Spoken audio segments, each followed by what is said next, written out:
Austin-based Bumble is laying off around 350 employees. That's nearly a third of its workforce. The layoffs are part of a restructuring plan after a disappointing fourth quarter. Welcome back, or welcome to Uncle ABL. And in today's video, we're talking about dating apps. And to be specific, we're going to focus on Bumble, the rise and fall of this dating app. Now, this, in my opinion, is pretty predictable. Bumble having problems. The previous CEO, Whitney Wolfe Herd, who at one point was a billionaire, she left after being the co-founder of the company. The new lady, Lidiane Jones, is saying, hey, there's some serious problems with this app.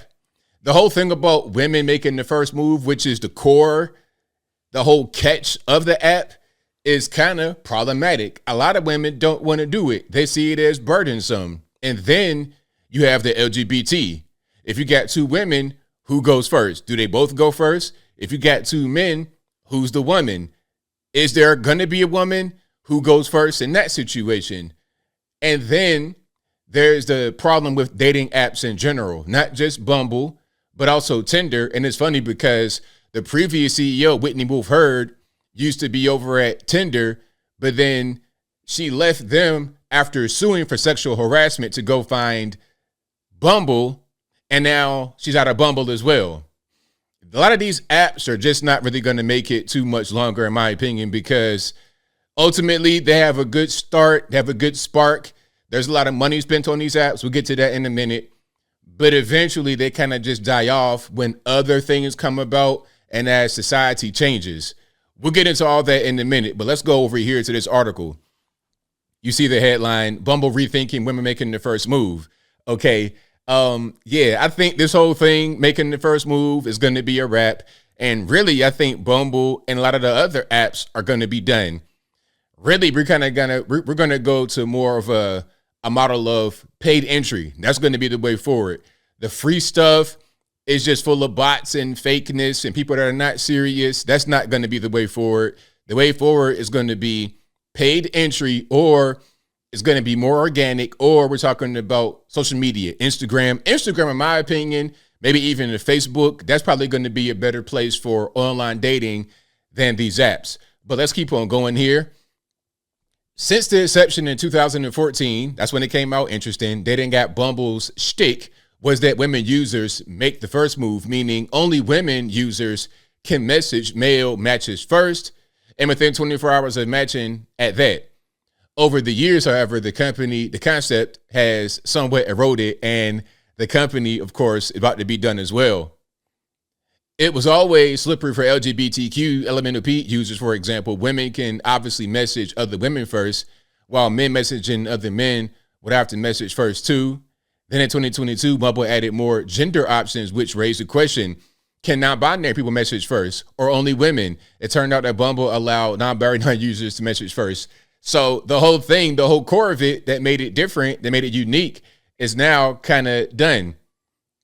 Now, 2 years later, Bumble's new CEO, Lidiane Jones, told Fortune that she's reconsidering women making the first move on the app. Jones took over as CEO from Bumble's founder, Whitney Wolfe Herd, who stepped down at the start of the year.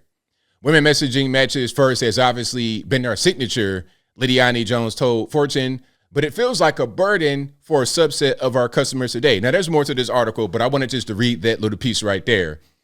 The whole thing about messaging first has become burdensome. You got the LGBT, and really the ultimate thing they want to say here is that a lot of these dating apps are dying. Let me explain what's going on with dating apps in general. Bumble is just one of many. There's Tinder. There's other things that died a long time ago, plenty of fish, things of this nature.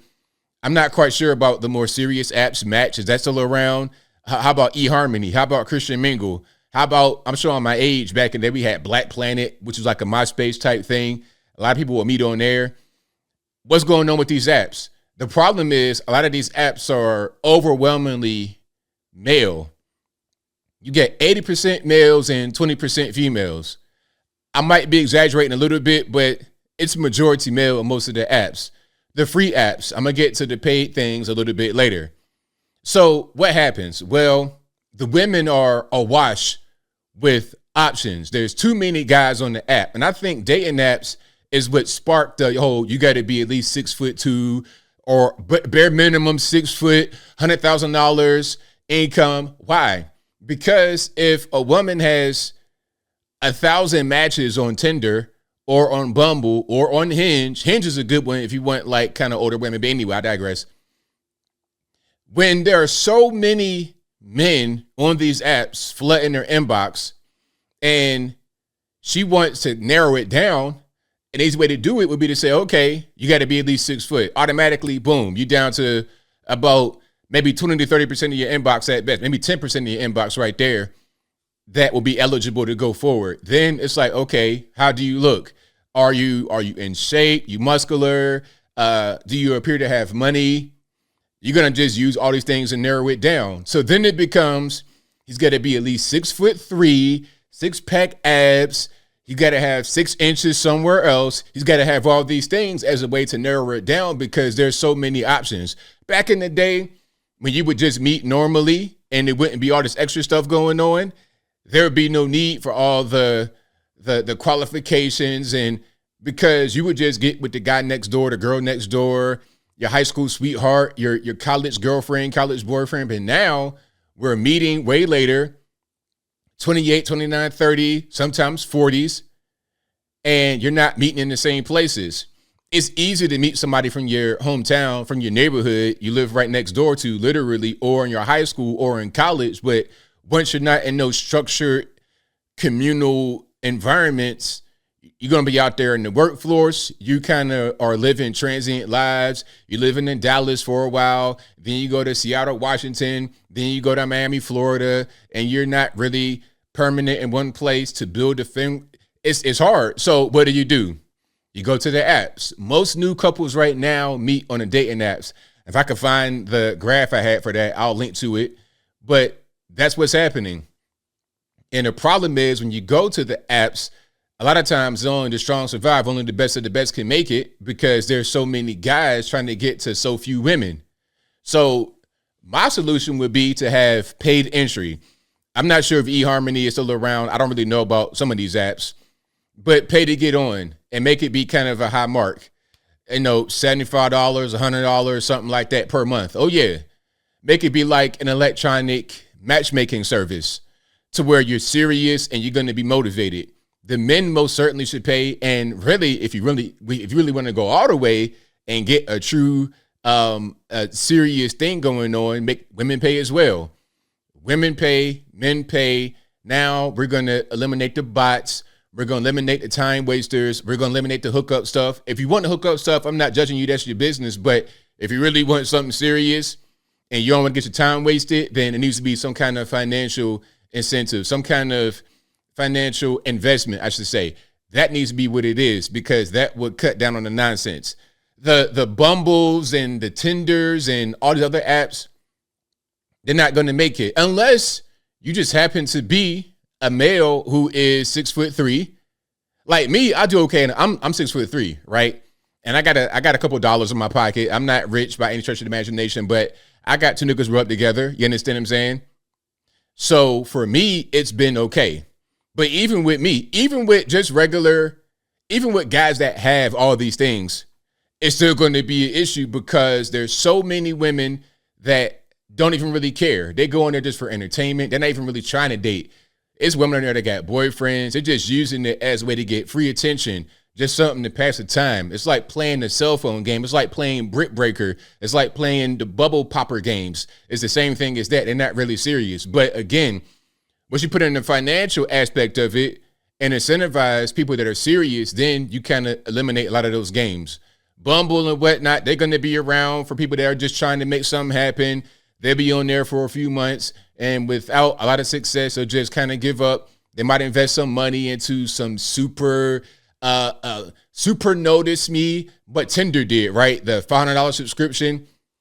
Look, if you pay $500 on Tinder, I mean, I don't think that's probably not a good idea. I mentioned payment. I got to address that right quick as I close. $500 on Tinder, really? You got to think about the kind of pool of people that's going to be on there. If you're just on there normally and you're swiping, look at who you're swiping on. I mean, you're talking about just, hey, you're not dealing with the best of the best. I'm going to be all the way honest. If you're on Tinder and you have a good pool in your area, that's great. But where I live, The pool isn't that good. The pool got pee and everything else in it on Tinder. It's not really a good pool. Hinge is better out where I live. It's much better. Better quality women, better quality people, as far as I know, as far as what I've been told. I don't know about the male side from experience, but the female side, oh yeah, all quality, all day long. But on Tinder, it's not quite that way. For $100 for that, I think not. You should invest more into a place like Hinge or another app that has a better pool of people. That makes more sense. Or again, to a more serious app that is more of an electronic matchmaker. That would eliminate a lot of the games right there. Bumble and whatnot, they're pretty much done.